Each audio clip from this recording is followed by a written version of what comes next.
So hi guys, Atharva హీరోగా my baby DNA.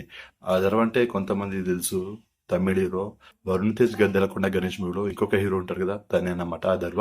So ఈయన సినిమాలు బాగానే ఉంటది, మంచి మంచి సినిమాలు చేస్తుంటాడు. సో ఇప్పుడు మై బేబీ డిఎన్ఏ మూవీ చూసుకున్నట్లయితే ఇది ఒక క్రైమ్ థ్రిల్లర్ మూవీ అని తెలుస్తుంది. నాకైతే కొంచెం డిఫరెంట్ అనిపించింది. టీజర్ ట్రైలర్ చూశాను, బాగుంది. సినిమా జూలై 18 రిలీజ్ అవుతుంది థియేటర్స్ లో, మన తెలుగులో. సో మీలో ఎంతమంది తెలుసు సినిమా ఉంది అండ్ జూలై 18 కి రిలీజ్ అవుతుందని? ఎందుకంటే ఎవరికి తెలియదు, అసలు ప్రమోషన్సే లేదు, యూట్యూబ్ లో కూడా కనిపించలే.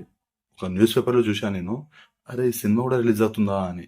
సో ఒకసారి ట్రైలర్ కొట్టి చూశాను, టీజర్ వచ్చింది. నాకు ట్రైలర్ అని కొడితే టీజర్ వచ్చింది, చూశాను. ట్రైలర్ మాత్రం తమిళ్లో ఉంది. సో తమిళ్లో ట్రైలర్ చూశాను. మనకు తమిళ్ అంతగా రాదు కాబట్టి తెలుగులో టీజర్ చూశాను నేను. సో నాకు నచ్చింది. అండ్ అథర్వ లుక్ మాత్రం డిఫరెంట్ ఉంది, బాగుంది. ఈ లుక్ లోనే బాగున్నాడు అతను.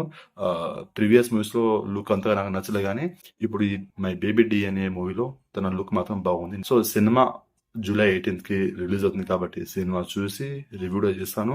మీరు ఈ మై బేబీ డి అనే ట్రైలర్ చూసినట్లయితే ట్రైలర్ మీకు ఎలా అనిపించింది అండ్ సినిమా పైన మీ ఒపీనియన్ ఏంటో డెఫినెట్ గా కామెంట్ చేయండి.